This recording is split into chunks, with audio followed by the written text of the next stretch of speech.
Iran में धमाका, Lebanon में ब्लास्ट। जनरल सुलेमानी की बरसी पर दहले इजराइल के दो बड़े दुश्मन।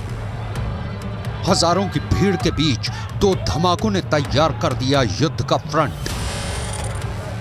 अब ईरान पर सबकी नजरें हैं, अब हिजबुल्लाह पर सबकी नजरें हैं, क्योंकि ईरान के किरमान में हमला हुआ और उससे पहले लेबनान में हुआ ड्रोन अटैक।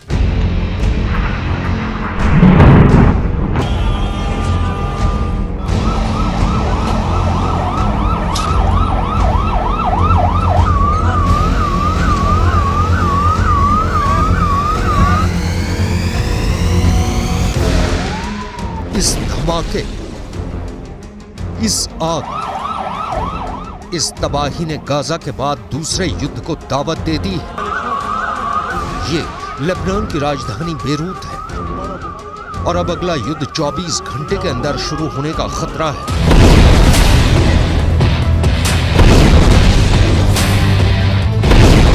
इसकी सबसे बड़ी वजह यह ब्लास्ट है, यह धमाका, यह अफरा तफरी। युद्ध का सायरन बजने लगा है। मौत का यह तांडव बता रहा है कि इजराइल ने अपने दुश्मन नंबर 2 को खत्म कर दिया है।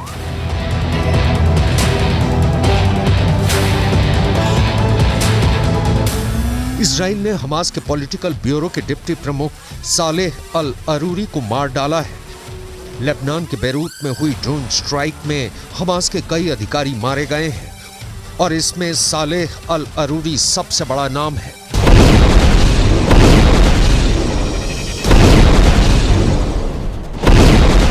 सालेह अल अरूरी को इजराइल ने ड्रोन स्ट्राइक में मारा है। यह हमला बेरूत के दहिया इलाके में, जिसे हिजबुल्लाह का गढ़ माना जाता है।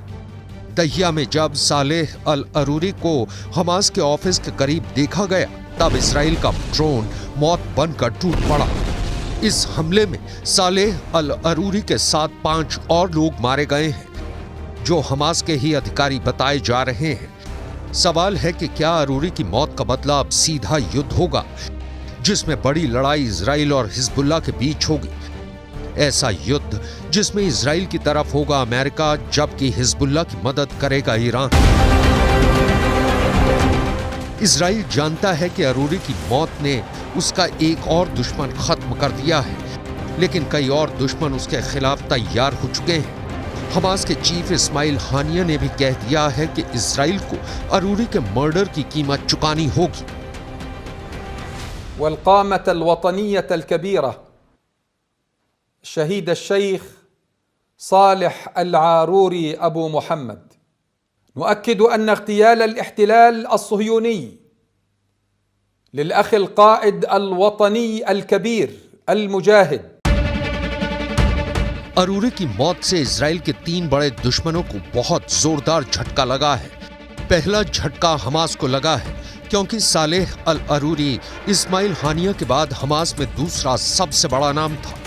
दूसरा झटका ईरान को लगा है, क्योंकि सालेह अल अरूरी ने ही सीरिया में युद्ध को लेकर हिजबुल्लाह और ईरान के साथ आए मतभेद को दूर किया था। तीसरा बहुत बड़ा झटका हिजबुल्लाह को लगा है, क्योंकि इजराइल ने बता दिया है कि अब वो लेबनान की राजधानी बेरूत और हसन नसरल्लाह के गढ़ को टारगेट करने से पीछे नहीं हटेगा। इजराइल भी इसका असर जानता है, लेकिन अरूरी की मौत के बाद इजराइल ने कहा है कि उसका फोकस अब भी गाजा पर है। אנחנו במוכנות גבוהה לכל תרחיש. הדבר החשוב ביותר לומר הערב זה שאנחנו ממוקדים ונשארנו ממוקדים בלחימה בחמאס. בעזה सालेह अल अरूरी इसलिए बड़ा नाम था क्योंकि 7 अक्टूबर के हमले के बारे में जिन टॉप कमांडर्स को जानकारी थी, उनमें अरूरी का भी नाम था। सालेह अल अरूरी की मौत इसलिए भी हमास को परेशान कर रही है, क्योंकि अरूरी ने ही हमास के मिलिट्री विंग को तैयार किया था। अब अरूरी की मौत के बाद हमास क्या करेगा, क्योंकि वो तो पहले ही गाजा में घिरा हुआ है। गाजा में 22,000 से ज्यादा लोगों की मौत हो चुकी है। रोज सैकड़ों लोग इजराइल की बमबारी में मारे जा रहे हैं। लेकिन इन सब के बीच जब हानिया की बयानबाजी कतर से जारी है, तब सालेह अल अरूरी ने लेबनान में रहकर मोर्चा संभाला हुआ था। 7 अक्टूबर को इजराइल पर हमास के हमले के बाद जब इजराइल ने गाजा में ग्राउंड ऑपरेशन चलाने की तैयारी की थी, तब 25 अक्टूबर को हिजबुल्लाह चीफ हसन नसरल्लाह के साथ अरूरी की एक मीटिंग की तस्वीर बहुत वायरल हुई थी। तब लग रहा था कि अरूरी ने हिजबुल्लाह को इजराइल के खिलाफ युद्ध छेड़ने के लिए राजी कर लिया है।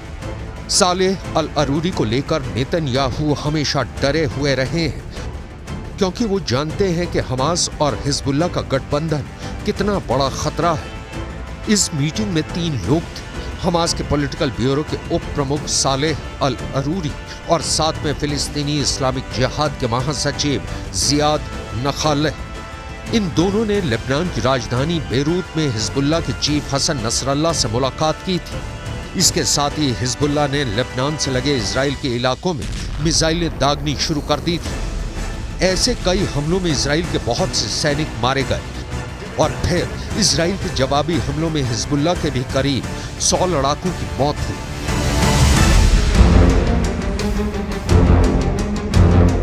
लिहाजा इजराइल का उत्तरी बॉर्डर लगातार उबल रहा था और इसकी वजह साफ तौर पर सालेह अल अरूरी और नसरल्लाह की मीटिंग थी। यही वजह है कि अमेरिका ने अरूरी की जानकारी देने के लिए 40 करोड़ रुपए का इनाम रखा था।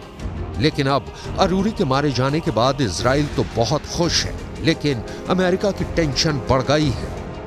दरअसल जब अरूरी पर हमला हुआ तब अमेरिका अपने एयरक्राफ्ट कैरियर जेराल्ड फोर्ड को लाल सागर से हटाने का फैसला कर चुका था।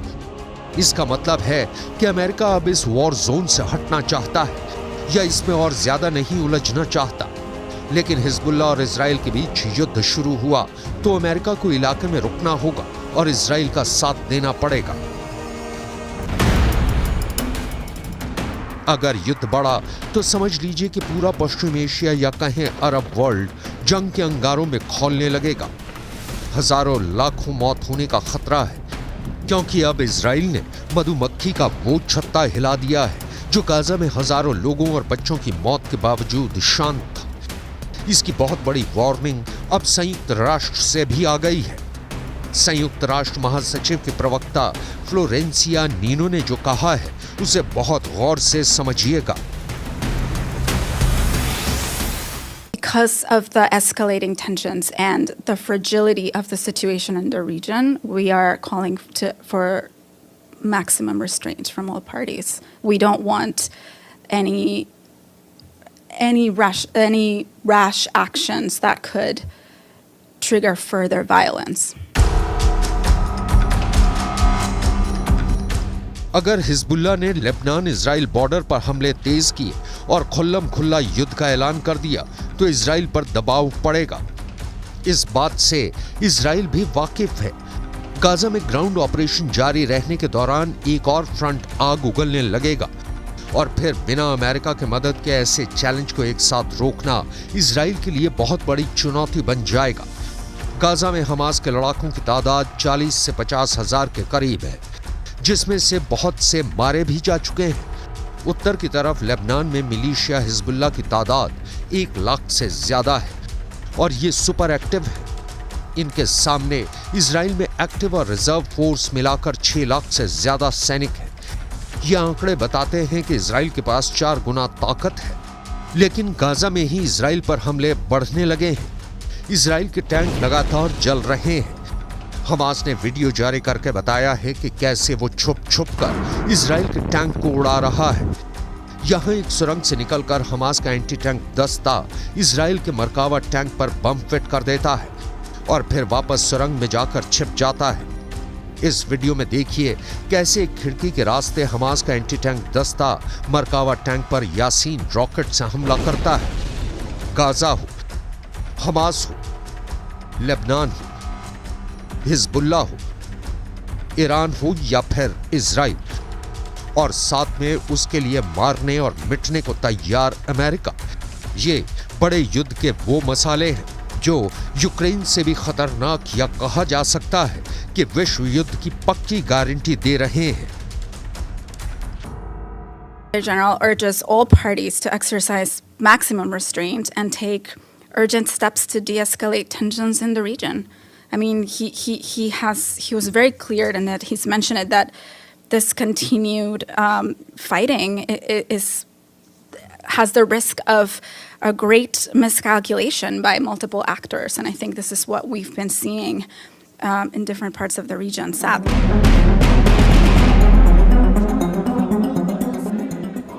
इस वक्त गाजा के बाद वेस्ट बैंक में भी युद्ध के हालात बनते हुए नजर आ रहे हैं। सालेह अल अरूरी की मौत के बाद वेस्ट बैंक में प्रदर्शन शुरू हो गए हैं। सड़कों पर हजारों लोग इजराइल के खिलाफ उतर आए हैं। जाहिर है कि गाजा के बाद अब अरूरी की मौत का गुस्सा वेस्ट बैंक में किसी भी वक्त फूट सकता है।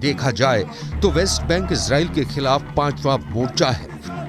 इससे पहले गाजा की लड़ाई है, हिजबुल्लाह से लड़ाई है, हूथी से युद्ध का खतरा बढ़ता जा रहा है। इराक में ईरान समर्थित हश्द अल शाबी ने अमेरिका के ठिकानों पर हमले बढ़ा दिए हैं। अरूरी की मौत के बाद ये मोर्चे और मजबूत होंगे, इसमें कोई शक नहीं। ये युद्ध फैला तो समझ लीजिए कि बहुत से देश इसकी चपेट में आ जाएंगे।